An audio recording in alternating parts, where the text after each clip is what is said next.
democracy and ever-changing views and computer terminology. Commodore's news.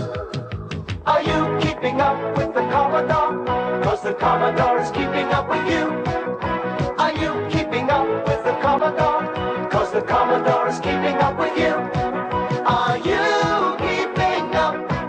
'Cause the Commodore is keeping up with you. Are you keeping up?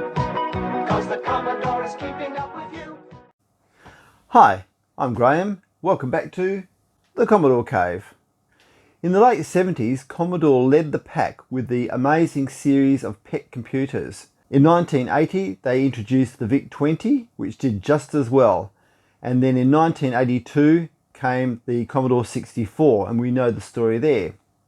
By 1984, Jack Tramiel was getting a little nervous with the Japanese breathing down his neck with low-cost computers, and they needed to come up with a new, better computer. So they decided to introduce the 286 series, more commonly known as the TED series, because they used the text editor chips. This is the 116. It's the model Jack Tramiel envisioned, the one that he thought would take Commodore into the mid-1980s and beyond. This was intended to compete with other sub-$100 computers at the day, such as Timex, Texas Instruments and Mattel. They were targeted at the business market, with the buyer being able to choose the software packages that they required and have them built into the computer on purchase. The four big applications Commodore identified were word processor, spreadsheet, database and graphics. And in hindsight, that's pretty much what MS Office turned out to be. It has the chiclet keyboard, which isn't too bad as far as these go. Has the spacebar down the bottom there and the cursor key, which toggles for the four directions, a little power LED up here, delete insert key, and our home and clear key, and then our four function keys up the top. We'll take a look around it. Simply on this side is our on off switch, and around the back our power switch, the reset button, that's our serial port, cassette port, which is a mini port, our user port, our joystick ports, and our video out port. Down on the bottom we've got the air vents, and that's about it. Commodore released it with a 1531 data set, and that used the mini port. It came with 16 kilobytes of RAM and 32 kilobytes of ROM, and the computer itself had a tiny footprint, particularly when you think this was 1984 technology. This was the Plus 4 and was to be the flagship of the new TED series. It was similar in design to the 116, but quite a bit larger. The Plus 4, similar to the 116, has these distinctive fins across the top. It has the function keys here, and again our F8's been replaced with a help key. We've got four distinct cursor keys down the bottom here, and our Commodore key of course. And we'll take a look around. On this side we've simply got our reset and our toggle on off. And on the back we've got our power, our serial cassette port, mini. This is our user port, our memory expansion if we want that, and our two mini joystick ports, and our video port. Over this side we've got our vents which go around both sides of it now, and that's it. The mini ports were a huge problem because Commodore actually released adapters for them.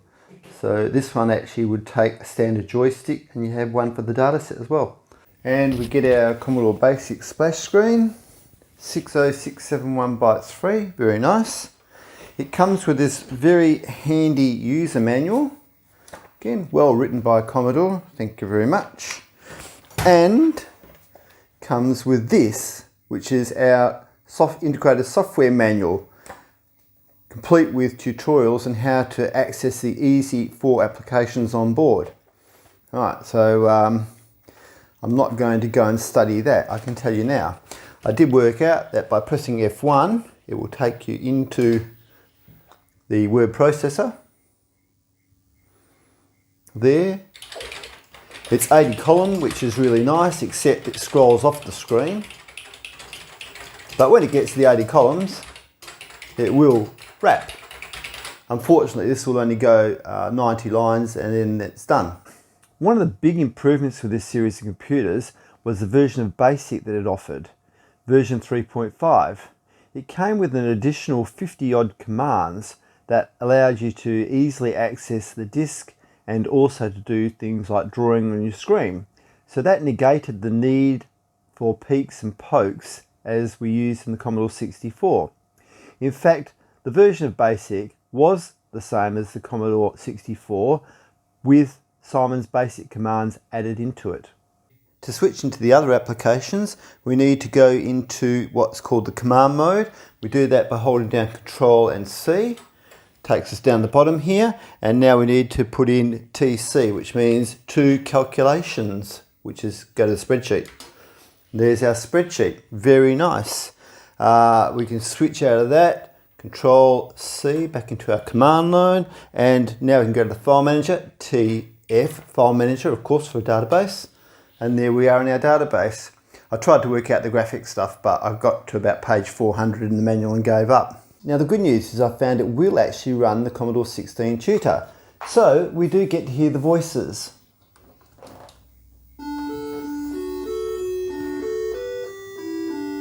Not bad.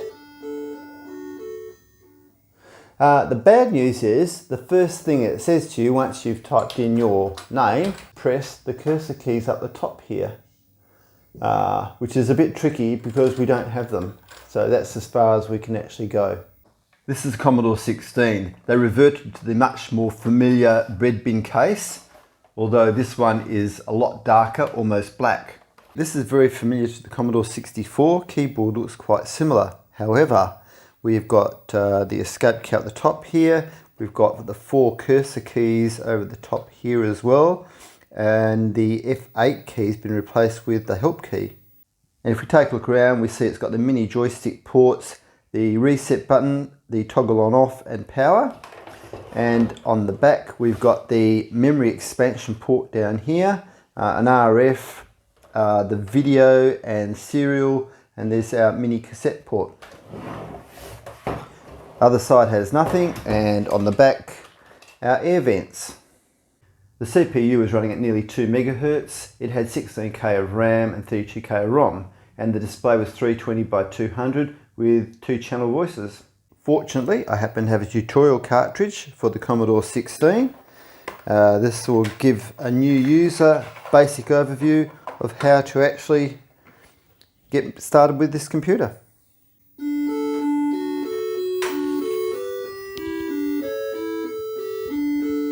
These computers were a failure. The challenge that Jack Tramiel anticipated coming from Japan never eventuated. Those competitors evaporated, nothing else came. The software for the computer was brittle and unstable, making it unusable and unfriendly to the business market and the home market, and worse still, it didn't offer the sprites as the Commodore 64 did. So Commodore 64 held its ground as market leader, and this became a relic of history. These computers eventually were marked way down and sold at bargain basement prices. And in just over a year, they were all discontinued. Well, that's it from me from the Commodore Cave. I hope you found it interesting. If you did, leave me a thumbs up, or better still, make a comment, or better still, subscribe. And join me next time when I take a look at the amazing Amiga computers in the Commodore Cave. Till then, see ya. Are you keeping up with the Commodore? 'Cause the Commodore is keeping up with you.